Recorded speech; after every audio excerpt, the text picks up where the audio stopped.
The emergency room doors slid open with a hydraulic hiss as Nicholas Reed strode through them, his Italian leather shoes clicking against the polished hospital floor. The call had come during the middle of a board meeting. His CFO, Walter, had suffered a heart attack. At 45, Nicholas was accustomed to commanding rooms, not rushing anxiously through them. His tall frame and perfectly tailored charcoal suit drew the eyes of waiting patients as he approached the reception desk, loosening his burgundy tie with one hand.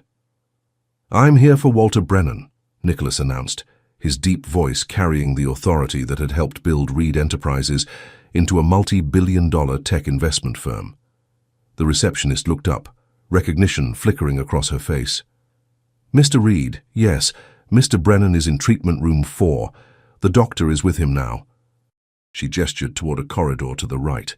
"Family only, but I'm sure they'll make an exception for you." Nicholas nodded curtly, already moving toward the corridor. Walter had been with him from the beginning.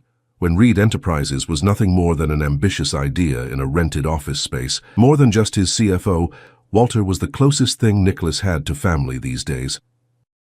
The hospital buzzed with activity around him, nurses checking charts, doctors consulting in hushed tones, the occasional beep of medical equipment. Nicholas had always hated hospitals.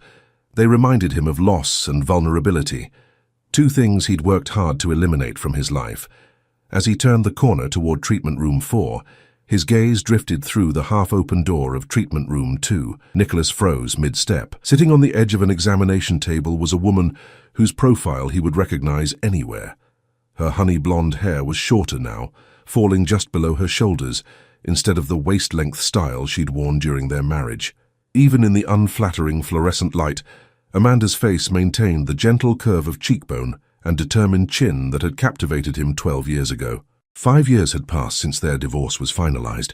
5 years since he'd seen her walk out of the courtroom with dry eyes and her head held high. The sight of her now sent an unexpected jolt through his chest, but it wasn't Amanda alone that made Nicholas's heart stutter in his chest. Standing beside her, clinging to her hand, was a small boy with tousled dark hair. A boy around 4 years old. A boy with a distinctive cleft in his chin, identical to Nicholas's own. The child turned his head, and Nicholas felt the ground shift beneath him. Those eyes, impossibly familiar, the same unusual shade of grey-blue that looked back at him from his mirror every morning. The boy's face was pale, a small bandage covering his forehead, dried tear tracks still visible on his cheeks. "Mr. Reed," a nurse touched his elbow, startling him. "Mr. Brennan is asking for you." Nicholas blinked, tearing his gaze away from the treatment room. Yes, of course." He forced himself to continue down the hallway, his mind racing. Amanda had never mentioned a child, not during the divorce proceedings, not in any of the sparse communication they'd had afterward. The timing.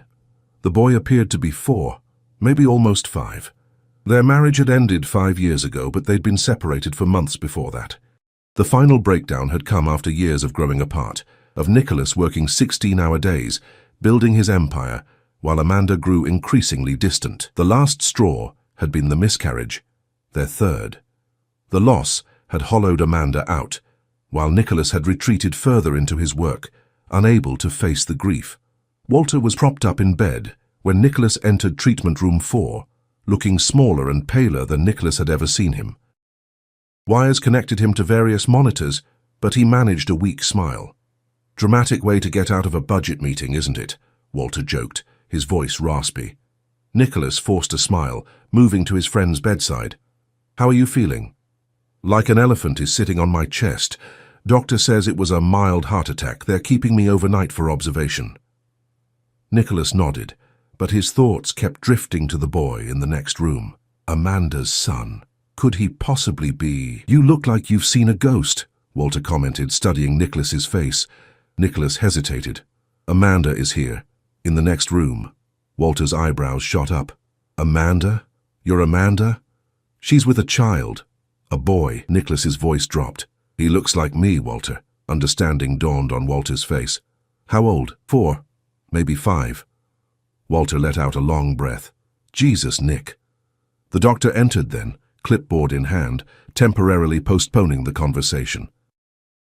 Nicholas listened to the medical explanation, minor cardiac event, need for lifestyle changes, medication regimen, while part of his mind remained fixated on the treatment room next door. After assuring Walter he would return the following day, Nicholas stepped back into the hallway. He stood there for a moment, torn between walking away and confronting the situation head-on. Nicholas Reed had not built a billion-dollar company by avoiding difficult situations. He approached treatment room 2, where a doctor was just exiting. "Just a mild concussion," the doctor was saying to Amanda. "Keep him awake for the next few hours, then wake him every 2 hours through the night. Any vomiting, unusual drowsiness, or severe pain, bring him back immediately." Amanda nodded, her attention focused on the boy, who now had a larger bandage wrapped around his head. "Thank you, doctor." Nicholas stepped into the doorway as the doctor left. For a moment, Amanda didn't notice him, busy gathering the child's jacket and her purse. When she looked up, her body went rigid. Nicholas. His name fell from her lips like something dropped by accident. "Amanda." He nodded, then let his gaze drift to the boy. "I didn't know you had a son." Something flashed in her eyes. Fear? Defiance?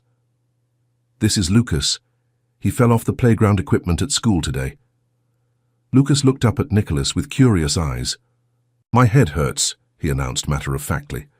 "I'm sorry to hear that," Nicholas replied automatically, unable to tear his gaze from the boy's face. The resemblance was undeniable. The shape of his eyes, the cleft chin, even the serious set of his mouth. "We need to go," Amanda said, helping Lucas off the examination table. "It's good to see you, Nicholas. I hope your friend is okay." She had noticed which room he'd come from. "Walter had a mild heart attack. He'll be fine." Nicholas stepped aside but didn't leave. "Amanda, we need to talk." She hesitated, one hand protectively on Lucas's shoulder. "Not now. Lucas needs to rest." "Is he mine?" The words escaped before Nicholas could consider their impact, hanging in the sterile hospital air between them. Amanda's face paled, her knuckles whitening as she gripped her purse strap. Lucas looked between the adults, sensing the sudden tension. "Mommy, who's that man?" Lucas asked, tugging at Amanda's sleeve. "Dan, old friend," she answered quickly. "Nicholas, please." "My card." Nicholas pulled a business card from his wallet and held it out. "My personal cell is on the back. Call me. Tonight." Amanda hesitated before taking the card, slipping it into her purse without looking at it. "I need to get Lucas home." Nicholas nodded, stepping back to allow them to pass. As they walked away down the corridor, Lucas glanced back over his shoulder, his grey-blue eyes, Nicholas's eyes, curious and questioning. Standing alone in the treatment room, Nicholas felt as though his carefully controlled world had just been turned inside out. The possibility that he had a son, a child he'd known nothing about for nearly 5 years, was almost incomprehensible. Yet the evidence had just walked past him, wearing light-up sneakers and a Spider-Man t-shirt. His phone buzzed with a message from his assistant. "Conference call with Tokyo in 30 minutes, urgent." Nicholas stared at the screen, the mundane reminder of his ordered life suddenly seeming trivial. For the first time in 5 years, Reed Enterprises wasn't the most important thing in Nicholas Reed's world. The penthouse apartment overlooking Central Park had never felt emptier than it did that night. Nicholas stood at the floor-to-ceiling windows, tumbler of scotch untouched in his hand, as he stared at the city lights below. His reflection gazed back at him, successful, powerful, and utterly alone. After leaving the hospital, he'd cancelled the Tokyo call, something he couldn't remember ever doing before. "Family emergency," he'd told his bewildered assistant, the unfamiliar words feeling strange on his tongue. The grandfather clock in the foyer chimed 11, and Nicholas checked his phone again. No calls from unknown numbers, no messages. He'd left the hospital 3 hours ago, and Amanda had still not contacted him. He pulled up his browser and typed Amanda Reed into the search bar, then paused and deleted it. She wouldn't be using his name anymore. He tried Amanda Winters, her maiden name, but the results were too numerous and generic to be useful. Frustrated, he called the one person who might know something. "Do you have any idea what time it is?" Diane Taylor answered, her voice thick with sleep. "I need information about Amanda," Nicholas said without preamble. A pause. "Amanda? Your ex-wife, Amanda? The woman whose name you haven't mentioned in 5 years?" Diane had been Reed Enterprises' head of legal for a decade. She'd handled his divorce and remained one of the few people who could speak to him so bluntly. "I saw her today. At the hospital with Walter. She had a child with her, a boy. The silence on the other end of the line stretched long enough that Nicholas checked to make sure the call hadn't dropped. "Diane?" "I'm processing," she replied. Then, more cautiously, "How old?" "4, maybe 5. Another weighted silence. "And you think—" "He has my eyes, Diane, my chin. He looks exactly like the pictures my mother used to show me of myself at that age." "Nicholas?" Diane's voice softened in a way he rarely heard. If Amanda had been pregnant during the divorce, it would have come up. It would have changed everything about the proceedings. "Unless she didn't tell anyone," Nicholas countered. "She was barely showing when we separated. If she found out after you told her you never wanted to try for another child, after you threw yourself into work instead of grieving together?" Diane's words were sharp, but not unkind. A simple recitation of facts he'd shared during late nights at the office when the divorce was still fresh. Nicholas took a long swallow of his scotch. "I need to know if he's mine, and if he is." "What then, Nicholas? You've built your life around your company. There's no room for bedtime stories and soccer practice." The question hit him harder than expected. What would he do with the child? His own father had been absent at best, abusive at worst. The pattern had been one of the many fears that had paralyzed him after the miscarriages. Fear that he wouldn't know how to be the father he'd never had. "I don't know," he admitted, "but I can't just pretend I never saw him." Diane sighed. "I'll see what I can find out. But Nicholas, tread carefully. Whatever happened, Amanda had her reasons." After hanging up, Nicholas wandered through his pristine apartment. He rarely spent time in most of the rooms. The home theater hadn't been used in months. The gourmet kitchen was immaculate because he almost never cooked. The guest rooms remained perpetually ready for visitors who never came. He stopped at his home office, where a single framed photograph sat on the otherwise minimalist desk. Nicholas and Amanda on their wedding day, her in a simple white dress, him looking younger and happier than he could remember being. It was the only personal item in the entire apartment. His phone buzzed with an incoming text from an unknown number. "Lucas is asleep. I'm monitoring him for the concussion. We can talk tomorrow. Meet me at Riverside Park, near the 79th Street playground, 10 a.m. Nicholas read the message twice, then typed a simple reply. "I'll be there." Sleep proved elusive that night. Nicholas lay awake, memories flooding back. Memories he'd locked away for 5 years. Meeting Amanda at a charity gala when his company was still a promising startup. Her laugh when he'd nervously spilled champagne on her dress. How she'd believed in him during the early years, working as a teacher to support them while he built the company. The joy on her face when she'd first told him she was pregnant, and the devastating grief that followed each loss. By their 3rd miscarriage, something had broken between them. Amanda had wanted to try again, or consider adoption.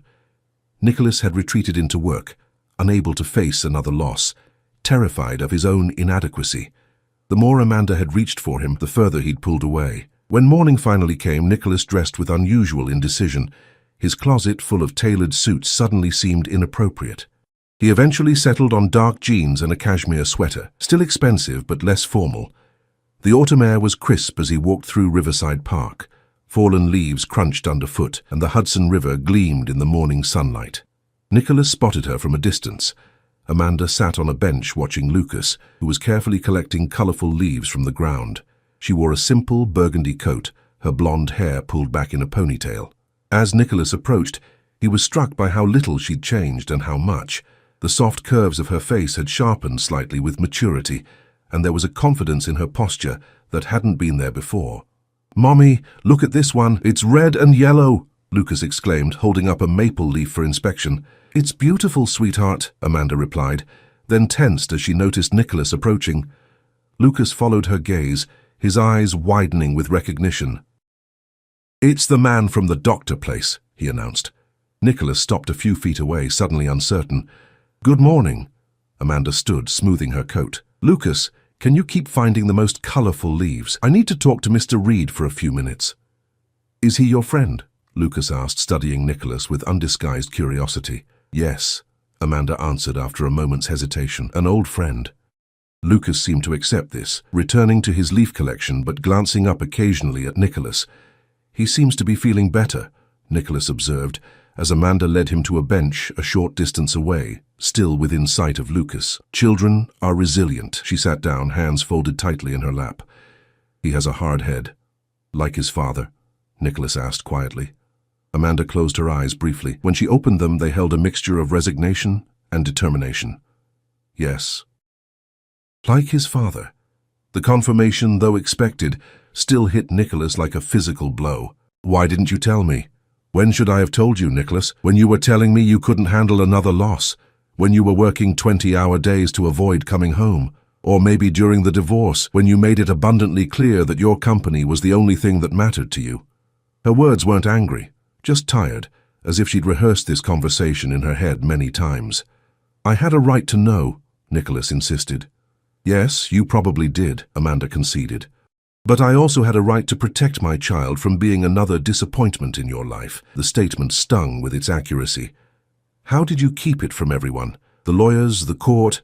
I was barely showing when we separated. By the time the divorce was finalized, I'd moved to Boston to stay with my sister. New city, new doctor, new life."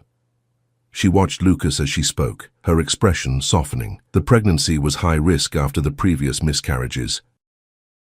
The doctors weren't sure Lucas would make it to term. "I didn't want to use him as leverage in the divorce or get your hopes up for another child we might lose." Nicholas absorbed this, watching Lucas methodically arranging his leaf collection by color. "And after he was born? When he was healthy?" Amanda turned to face him directly. "You had made your choice, Nicholas. You chose Reed Enterprises over our marriage, over the possibility of a family. I watched what each loss did to you, how you retreated further every time. I couldn't bear to watch you keep Lucas at arm's length too, waiting for something to go wrong." The accusation was fair, but Nicholas felt a surge of anger nonetheless. "So you decided for me. You took away my chance to know my son." "I did what I thought was best for Lucas," Amanda replied firmly. "And if you're honest with yourself, you know you weren't ready to be a father then. Are you even ready now?" The question hung between them, challenging and unavoidable. The question lingered unanswered as a gust of wind scattered Lucas's carefully arranged leaf collection. The boy gave a distressed cry, rushing to recapture his treasures. "I can help," Nicholas said, standing up instinctively. He glanced at Amanda, who nodded her permission. Kneeling beside Lucas, Nicholas began gathering the scattered leaves. "Which pile does this one go in?" he asked, holding up a vibrant red maple leaf. Lucas considered it seriously. "That's a red one. Red pile is over there." He pointed to a small collection of crimson leaves. Nicholas placed it carefully with the others. "You're very organized." "Mummy says organization is important," Lucas replied matter-of-factly. "She's a teacher and has to keep everything in the right place." "Your mom was always good at keeping things in order," Nicholas agreed, remembering how Amanda had once reorganized his entire home office, creating a system he still used at work. They continued collecting leaves in companionable silence until Lucas looked up at him with those eerily familiar grey-blue eyes. "Why haven't I seen you before if you're Mommy's friend?" Nicholas hesitated, looking to Amanda, who had approached them. "Well, I've been away for a long time." "On a trip?" Lucas asked. "Something like that," Nicholas replied. Amanda intervened. "Lucas, sweetie, why don't you take your leaves over to that bench and sort them again? I need to finish talking with Mr. Reed." Once Lucas was settled again, Amanda turned to Nicholas. "He's curious by nature, always asking questions. He seems intelligent," Nicholas observed, unable to keep the pride from his voice. "He is," Amanda confirmed. "His teachers say he's reading at a third-grade level already." She hesitated. "He gets that from you, the quick learning, the focus." Nicholas felt a strange warmth at the comparison. "What happens now, Amanda?" She sighed, watching Lucas, who was meticulously reorganizing his collection. "I don't know. I never planned for this scenario. I want to be part of his life," Nicholas stated firmly. "You want that now, standing in this park on a beautiful fall morning," Amanda countered.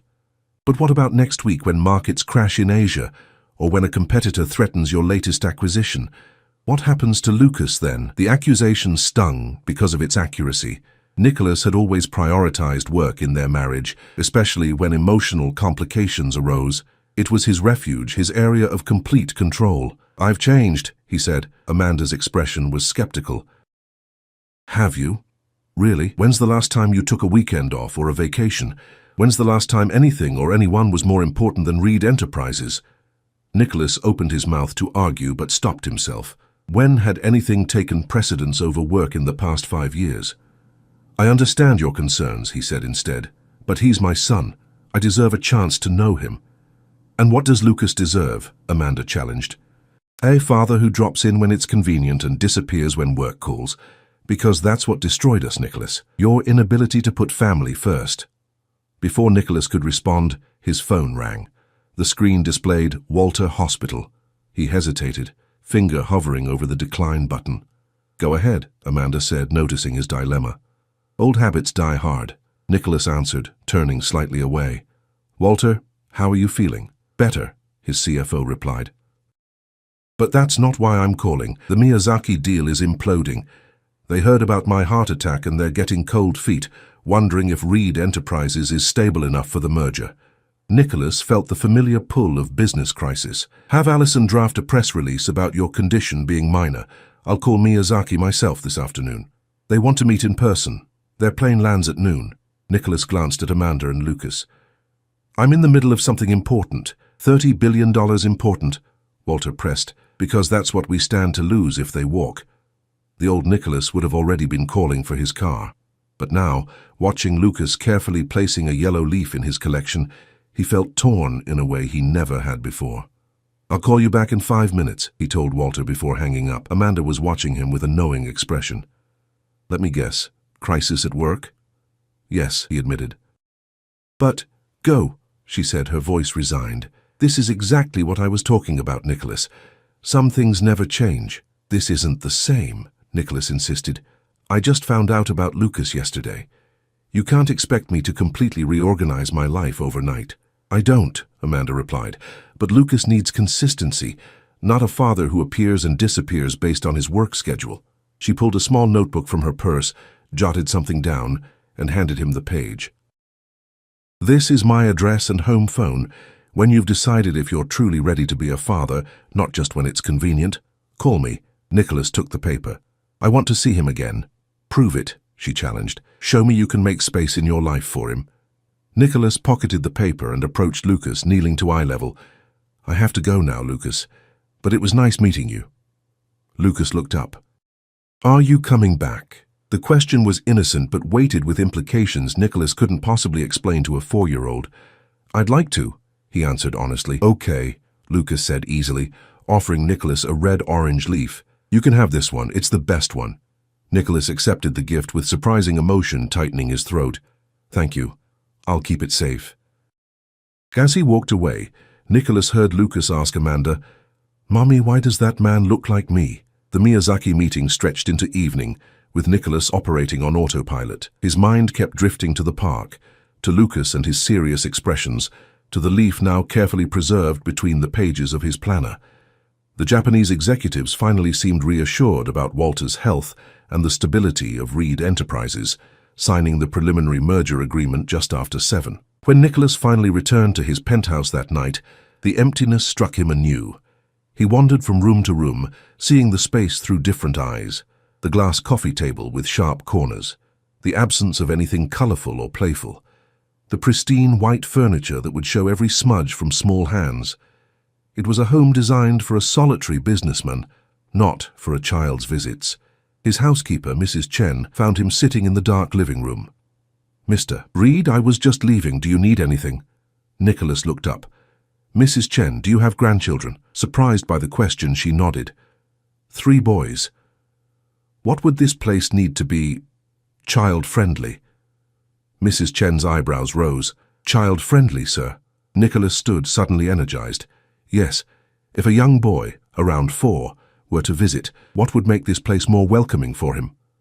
Understanding dawned on Mrs. Chen's face. "Well, those glass tables would need to go. And perhaps some toys, books, a room that's his own with bright colors?" Nicholas nodded, mind racing. "Could you help with that? Find someone who could make those changes? Money is no object." "Of course, Mr. Reed. May I ask?" "I have a son," Nicholas said, the words still strange on his tongue. "I just found out." Mrs. Chen's expression softened. "Congratulations, sir. Children are a blessing." After she left, Nicholas called Diane. "Please tell me you didn't antagonize her," Diane said by way of greeting. "I met him," Nicholas replied. We talked. The Miyazaki crisis interrupted, but I'm going to see them again. So it's true. The boy is yours. Yes. His name is Lucas. He's 4 years old and collects leaves by color. Diane was quiet for a moment. Nicholas, have you considered what this means legally? Custody arrangements, child support, paternity tests. Stop, Nicholas interrupted. I don't want to approach this like a business transaction or legal proceeding. Amanda has valid concerns about my ability to be present in Lucas's life. I need to prove to her, and myself, that I can do this before involving lawyers. That doesn't sound like the Nicholas Reed I know, Diane said carefully. Maybe he needed to meet his son, Nicholas replied. The next morning, Nicholas woke early and made an unexpected decision. Instead of heading to the office, he directed his driver to Boston. The 3-hour drive gave him time to think, to plan his approach. He had Amanda's address, but showing up unannounced felt intrusive. Instead, he called her from the road. Nicholas, her voice carried surprise. I didn't expect to hear from you so soon. The Miyazaki situation is handled, he said. I'm actually on my way to Boston now. A long pause. Today, I want to show you I'm serious, Amanda. No lawyers, no custody battles, just a chance to know my son. He has school until 3, Amanda said after a moment, and I have classes until 4. I'm teaching at Brighton Elementary now. I'll wait, Nicholas replied simply. Text me the school address, I'll meet you there. The elementary school was a brick building with colorful murals decorating the exterior. Nicholas arrived early, watching parents begin to gather outside. He felt conspicuously out of place in his tailored suit among the casual clothing of the waiting parents. At precisely 3:30, children began streaming out of the building. Nicholas scanned the crowd anxiously until he spotted Lucas, backpack nearly as large as he was, walking beside a young woman who must have been his after-school supervisor. Then, Nicholas saw something that stopped his heart. Following a few paces behind Lucas was a tall man in a teacher's casual attire, talking animatedly with Amanda. She laughed at something he said, her expression relaxed and happy. The man placed a familiar hand at the small of her back as they walked. The realization hit Nicholas with unexpected force. Of course Amanda would have moved on. It had been 5 years. She had built a new life, a life that apparently included this man who looked completely at ease with both Amanda and Lucas, who now ran up to the man excitedly showing him something from his backpack. Nicholas watched as the man knelt to Lucas's level, giving the boy his complete attention. It was a simple gesture, but it revealed volumes about their relationship. For the first time, Nicholas faced the complicated reality of the situation. He wasn't just re-entering Amanda's life. He was disrupting a family unit that seemed to be functioning perfectly well without him. Nicholas sat frozen in his parked car, watching the scene unfold. The man ruffled Lucas's hair affectionately before standing to speak with Amanda. Whatever he said made her smile, that genuine smile that had once been reserved for Nicholas. His chest tightened with an emotion he hadn't anticipated, jealousy. His phone buzzed with Amanda's text. We're heading home now, you can meet us there. Nicholas hesitated, then typed back. Who is the man with you? Several minutes passed before her reply came. Daniel. He teaches 5th grade. We've been dating for almost 2 years. The confirmation of what he'd witnessed sent another wave of complicated emotions through Nicholas. In his mind, he'd imagined reconnecting with Lucas meant reconnecting with the life he'd left behind. The reality that Amanda had built something new without him hadn't fully registered until this moment. I'll be there in 30 minutes, he finally replied.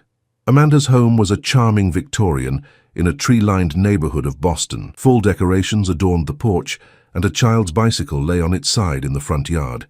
It was warm, lived in, completely unlike his sterile penthouse. Nicholas rang the doorbell, straightening his tie nervously. Amanda opened the door, having changed from her work clothes into jeans and a soft sweater. Come in, she said, stepping aside. Lucas is having a snack in the kitchen. The interior was just as welcoming as the exterior. Walls painted in warm colors, photographs everywhere, toys organized in baskets.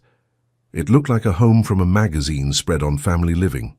Lucas sat at the kitchen table, munching apple slices and drawing with colored pencils. He looked up as Nicholas entered, recognition lighting his face. Hi, you came back? Lucas exclaimed, as though Nicholas's appearance was the most natural thing in the world. Do you want to see my drawing? I'd like that very much, Nicholas replied, moving to sit at the table. Lucas pushed his drawing across the table, a surprisingly detailed rendering of the park where they'd met, complete with colourful fall leaves scattered across the page. "This is amazing," Nicholas said sincerely. "You're quite the artist." "Mommy says I get it from her," Lucas announced proudly. Amanda smiled softly from where she stood by the counter. "I used to paint before teaching took over my life." "I remember," Nicholas said. "You painted that sunset in Montauk that used to hang in our dining room." An awkward silence fell at the reference to their shared past. Amanda broke it by offering Nicholas coffee, which he accepted gratefully. "Lucas, why don't you go play in your room for a bit while I talk to Mr. Reed?" Amanda suggested. "Can I show him my room first?" Lucas asked eagerly. Amanda hesitated, then nodded. "Just for a few minutes." Lucas jumped up from his chair, grabbing Nicholas's hand without hesitation. "Come on, I have a dinosaur collection." The simple touch of his son's small hand in his own sent a surge of emotion through Nicholas. He allowed himself to be led down the hallway to a room painted sky blue with stars on the ceiling. Dinosaur figures lined shelves, books filled a small bookcase, and a twin bed with a space-themed comforter sat against one wall. "This is T-Rex. He's the king," Lucas explained, handing Nicholas a plastic dinosaur. "And this is Triceratops. He's my favorite because he has 3 horns and can defend himself." Nicholas listened attentively as Lucas named each dinosaur, explaining their characteristics with surprising knowledge for a 4-year-old. There was something familiar in the boy's methodical explanations, the same precision Nicholas brought to his business analyses. "Whose pictures are these?" Nicholas asked, noticing several framed photos on Lucas's dresser. "That's me and Mommy at the aquarium," Lucas pointed. "That's Grandma and Grandpa. They live in Florida now. And that's me and Daniel making a snowman last winter." Nicholas picked up the last photo, Lucas sitting atop the man's shoulders, both grinning widely as they stood beside a snowman. "Do you like Daniel?" Nicholas asked carefully. Lucas nodded enthusiastically. "He's super fun. He teaches me baseball and reads me stories with all the funny voices, and he makes Mommy laugh a lot." The simple observation stung more than Nicholas expected. When was the last time he'd made Amanda laugh? "Lucas," Amanda called from the doorway, "time to let me talk to Mr. Reed now. How about you build that new Lego set Daniel gave you?" After Lucas was settled with his Legos, Amanda led Nicholas to the living room. They sat at opposite ends of the sofa, the distance between them symbolic of the years that had passed. "Your home is lovely," Nicholas said, "very different from our place in Manhattan." "That's intentional," Amanda admitted. "After the divorce, I needed something completely different, something that was just mine." She paused. "Ours, once Lucas was born." Nicholas nodded, gathering his courage. "Tell me about Daniel." Amanda looked surprised by the direct question.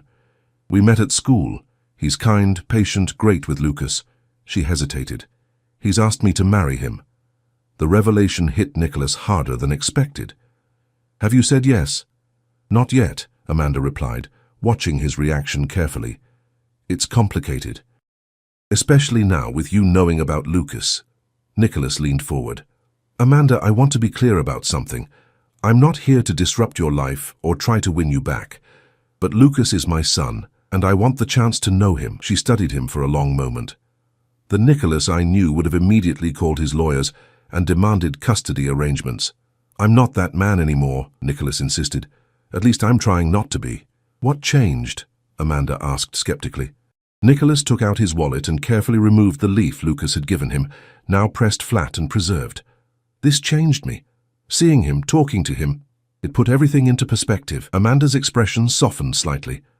"One leaf doesn't undo years of putting work first, Nicholas." "No," he agreed, "but it's a start." He took a deep breath. "I've been doing a lot of thinking. I've decided to step back from day-to-day operations at Reed Enterprises. Walter's heart attack was a wake-up call, and now finding out about Lucas, I want to be more than just the CEO who missed his son's life." "What does stepping back mean exactly?" Amanda asked cautiously. "I'm promoting Allison to acting CEO while I take a 6-month sabbatical. I've already discussed it with the board." Nicholas leaned forward earnestly. "I'm not asking to disrupt your lives or challenge your relationship with Daniel. I just want a chance to be Lucas's father."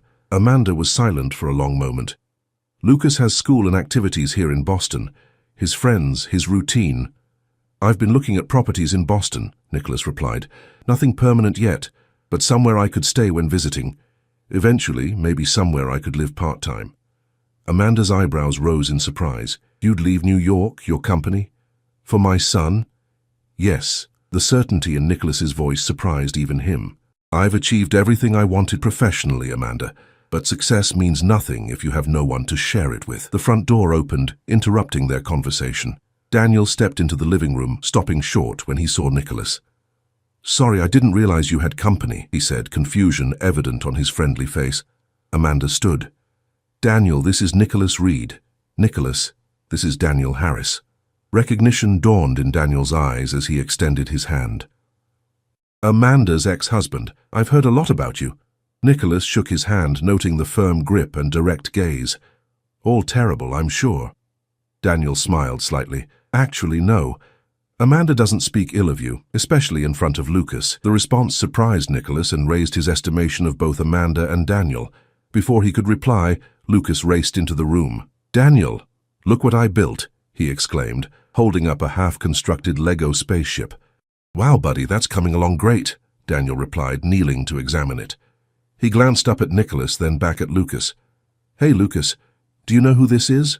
Has your mom introduced you? Lucas nodded. That's Mr. Reed. He helped me pick up my leaves at the park. Daniel looked questioningly at Amanda, who nodded slightly. Daniel turned back to Lucas. Lucas, Mr. Reed is actually... he's your dad. Lucas's eyes widened as he looked between the adults. My dad, he repeated, his gaze settling on Nicholas. I thought my dad lived far away and couldn't visit. That was true, Amanda said gently. But now he's here, and he wants to get to know you. Lucas studied Nicholas with new intensity, clearly processing this revelation. Is that why we look alike? Daniel says I must look like my dad, because I don't look like Mommy. Yes, Nicholas answered, emotion making his voice rough. That's exactly why. Lucas approached Nicholas slowly, examining his face with careful scrutiny. Do you like dinosaurs too? Nicholas smiled, relief flooding him at the simple question. I don't know much about them, but I'd love to learn. I can teach you, Lucas offered seriously. I know all about them. I'd like that very much. Amanda and Daniel exchanged glances. Lucas, why don't you and Daniel go finish your Lego project while I finish talking with your dad? Amanda suggested. After they left, Amanda turned to Nicholas. This doesn't change things with Daniel. He's been a wonderful presence in Lucas's life. I understand that, Nicholas said sincerely. I'm not here to replace him or disrupt what you've built. I just want my own relationship with Lucas. Amanda nodded slowly. It would mean dividing your time between Boston and New York. Real commitment, Nicholas. School events, doctor's appointments, weekends, not just when it's convenient. I know, he replied. And I'm ready for that, whatever it takes. 6 months later, Nicholas stood in the kitchen of his newly purchased brownstone in Boston's Back Bay, just 15 minutes from Amanda's home. He was carefully assembling dinosaur-shaped sandwiches for Lucas's lunch during their weekend together. The refrigerator door was covered with Lucas's artwork, and toys were organized neatly in the living room. The doorbell rang, and Nicholas wiped his hands before answering. Amanda stood on the porch, Lucas bouncing excitedly beside her, overnight bag in hand. Dad, I lost another tooth, Lucas announced immediately, opening his mouth wide to display the gap. The tooth fairy is going to be busy tonight, Nicholas replied with a grin, still marveling at how quickly he'd adapted to being called Dad, instead of the more formal Mr. Reed of their early visits. We brought the permission slip for the museum field trip, Amanda said, handing him a form. It's next Friday. I know you have that board meeting. I'll move it, Nicholas replied without hesitation. This is more important, Amanda smiled, a genuine expression that had become more frequent in their co-parenting relationship. Daniel and I set a wedding date, she said. June 15th. Congratulations, Nicholas said sincerely. Over the months, he'd come to respect Daniel's place in Lucas's life, and the two men had established a surprisingly cordial relationship built around their shared affection for the boy. We'd like Lucas to be the ring-bearer, Amanda continued. And Daniel thought you might want to be there too, for Lucas. The invitation surprised Nicholas. I'd be honored. As Amanda turned to leave, she paused. You know, I never thought I'd say this, but you've become a good father, Nicholas. Lucas loves his weekends with you. It's the most important job I've ever had, Nicholas replied honestly. After waving goodbye to Amanda, Nicholas closed the door and turned to Lucas. So, what dinosaur adventure are we having today? Lucas grinned, revealing his missing tooth. Can we go to the park and collect leaves again? I'm making a whole nature book, and Dad, you won't believe all the different colors there are in the world. Nicholas smiled, his heart full. 5 years after their divorce, through an unexpected meeting in an emergency room, he'd discovered something far more valuable than any business deal, a second chance at the life that truly mattered.